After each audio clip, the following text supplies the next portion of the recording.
भोले बाबा के द्वारे सब दुख कटेंगे तुम्हारे।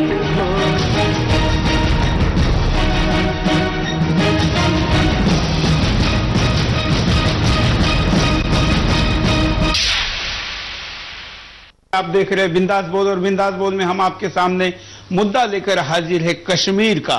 स्वामी अग्निवेश और तथाकथित सारे अग्निवेश के समर्थकों के इस बयान के बाद देश में बवाल है, और खास करके जम्मू कश्मीर में तो इसको लेकर बड़ा ही आंदोलन शुरू हुआ है। हर साल होने वाली इस यात्रा में हर साल विवाद क्यों खड़ा होता है, ये बहुत बड़ा शोध का विषय बना है। अगर इसके पीछे नहीं जाएंगे, इसके सवाल के जवाब में नहीं जाएंगे, तो ये समस्या और बढ़ेगी। कॉलर से बात करते हैं। हेलो। हाँ हमको, हेलो। हाँ नमस्कार।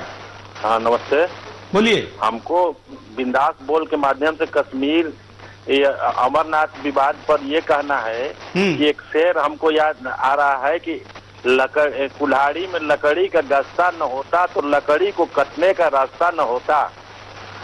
हाँ। तो ये जो हम ही लोग आपस में तरह तरह के शाखा खोले हुए हैं सनातन धर्म में। हाँ। तो ये अमरनाथ यात्रा क्या रोकी जा रही है? हमें तो लगता है कि गांव और शहर में जो साधारण शिवालय हैं, मंदिर है, उसमें भी पूजा करने के लिए रोक दिया जाएगा। हम बहुत दूर दूर तक हम भी घूमे हैं, ये गए थे पंजाब में, ये स्वर्ण मंदिर में। वहाँ मंदिर के अंदर कोई भी सिपाही नहीं था, यानी कोई पुलिस वाला नहीं था, सब वॉलेंटियर थे। हाँ। और उसके आगे हम गए वैष्णो देवी। हाँ। तो वहाँ पर कदम कदम पर AK-47 लेकर के और ये सुरक्षा गार्ड थे। इसी तरह का फिर लौट कर हम मथुरा आए, काशी, अयोध्या आए। ये तो हम लोगों की कमी है। और जब हम आपस में ही विघटित रहेंगे, संगठित नहीं होंगे, तो अमरनाथ तो बहुत दूर है, वो सीमा के नजदीक है, वहाँ पर कुछ उन लोगों का भी दबदबा है। और ये लोकल जहाँ हम मेजॉरिटी में है, वहाँ के भी मंदिरों में पूजा करने के लिए रोक दिया जाएगा। और कहीं कहीं हमारा लाउड स्पीकर रोक दिया जाता है, प्रशासन आकर के रोक देता है। और हमारे ही लोग कहते हैं नहीं उन लोगों को डिस्टर्ब हो रहा है। और वो लोग लगता है कि उन लोगों के इबादत गाह जो भगवान होते हैं वो बहरे हैं क्या है, बिना लाउड स्पीकर का उन लोगों का होता नहीं है। तो हमको तो ये कहना है कि जब तक हम संगठित नहीं होंगे, तो अभी कश्मीर का ये अमरनाथ विवाद क्या है, एक बार हमारा शिवलिंग तोड़ दिया गया था, जो कि हिम शिवलिंग होता है। ये क्या क्या हम लोगों के साथ जायजे किए हैं। और हम ही लोग हैं जो कि AK-47 और लोहे की मोटे मोटे सरिया गाड़ करके बैरिकेडिंग खड़ा करते हैं। और ये जो स्वामी जी हैं, ये तो कहीं ना कहीं कहने के लिए स्वामी जी हैं, ये इसका ठीक से एनालिसिस किया जाता है, मुसलमान है। चलिए, हालांकि इस कश्मीर विवाद को हिंदू मुस्लिम विवाद के तौर पर नहीं देखना चाहिए। भले ही मांग करने वाले ये कि वहाँ से जो विस्थापित होकर के कश्मीरी हिंदू आए हैं पंडित, उन लोगों को अपने घर में क्यों नहीं भेजा जा रहा है, और ये लोग क्यों नहीं उन लोगों को आश्रय दे रहे हैं? बिल्कुल, धन्यवाद प्रतिक्रिया देने के लिए।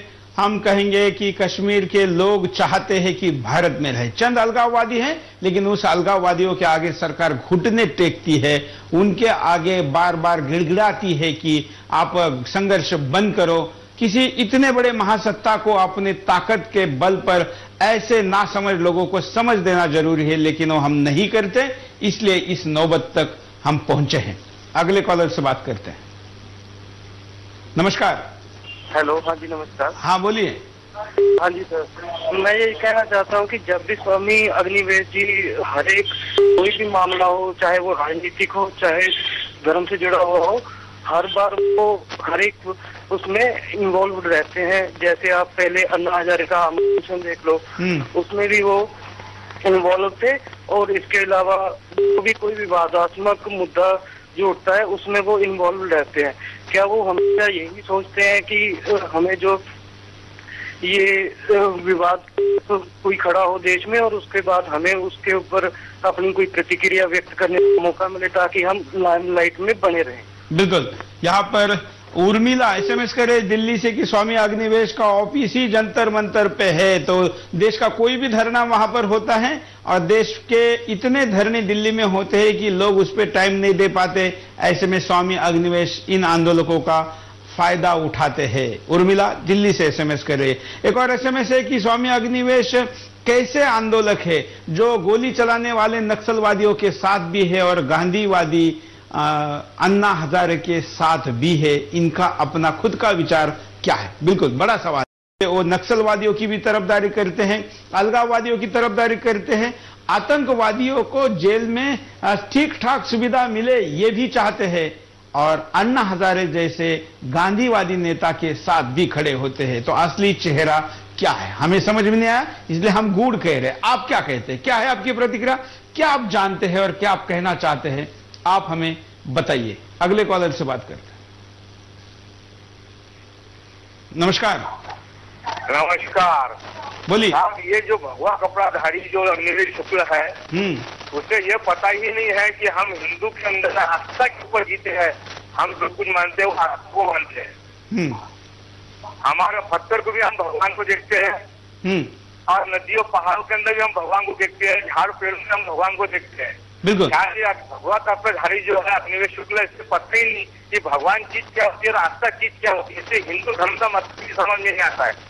और ये ऐसे जो भगवा कपड़ाधारी लोग है, उसके अंदर पत्थर फेंकने से अपने आप की पिछड़ी उछल के आएंगे। इन लोगों के बारे में बिल्कुल कोई शर्मिंदा करना है। धन्यवाद।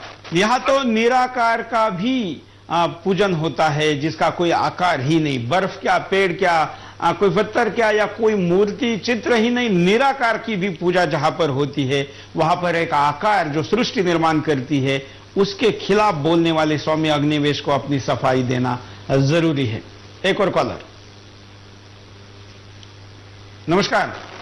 हाँ सर, मैं छिंदवाड़ा से बोल रहा हूँ, जयदेव कड़वे। हाँ सर, ये अभी जो इन्हें हाल ही में टिप्पणी की है स्वामी अग्निवेश ने, ये तो बिल्कुल भगवाधारी बैठे हैं, ऐसा लगता है कि बड़े तपस्वी होंगे, तपस्या करते होंगे। ये तो पूरे भगवा वेश में मतलब ये एक अधर्म काम कर रहे हैं। बिल्कुल, और इसीलिए लोग इनके खिलाफ इतनी कड़ी प्रतिक्रिया दे रहे हैं। बिल्कुल सर, ये ऐसा लगता ही नहीं कि ये स्वामी है, कहीं से स्वामी नहीं लगते। तो और मैं 2-3 बार अमरनाथ यात्रा गया हूँ। मैं 2-3 बार अमरनाथ यात्रा है सर में। तो वहाँ के मुस्लिम भाई भी बहुत मदद करते हैं, ऐसा कोई नहीं है। तो इसको वहाँ जाके मुस्लिम लोग को भड़काने से क्या फायदा? कश्मीर जाके मुस्लिम लोगों को भड़का रहे वो हिंदू लोग के खिलाफ, ताकि मुस्लिम अलग हो जाए, हिंदू अलग हो जाए और झगड़ा हो। तो ये स्वामी झगड़ा कराने का काम कर रहे हैं। बिल्कुल, धन्यवाद। हाँ सर। यहाँ पर एक अब्दुल शेख एसएमएस कर रहे हैं, कहां से है पता नहीं, लेकिन अब्दुल शेख एसएमएस करते हैं कि अमरनाथ यात्रा कश्मीर के उस क्षेत्र में रहने वालों के उपजीविका का भी बहुत बड़ा साधन है, और उपजीविका का साधन भगवान होता है, ऐसा देश में माना जाता है, इसलिए अमरनाथ की हम भी पूजा करते हैं।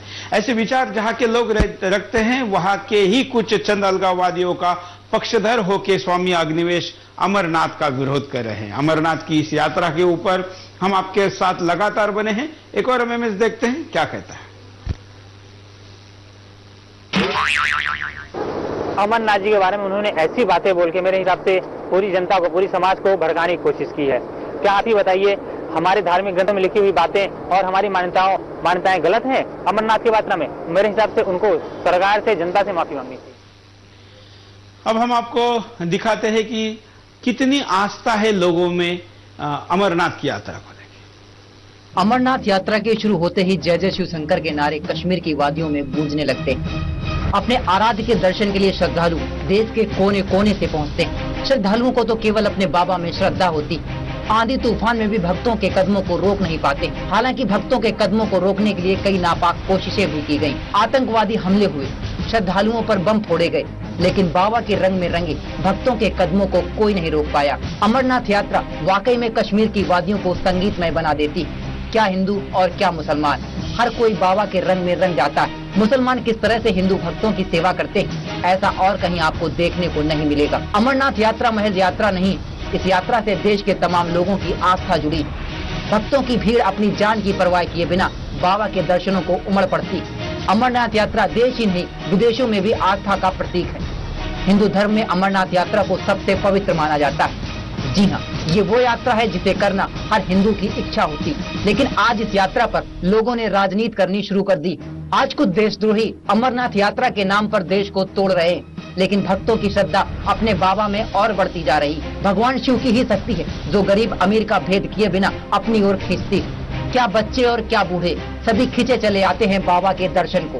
बस उन्हें तो एक ही लगन होती है अपने बाबा के दर्शन की, कि किसी तरह से रात दिन की यात्रा करके बाबा की पवित्र गुफा तक पहुंचा जाए।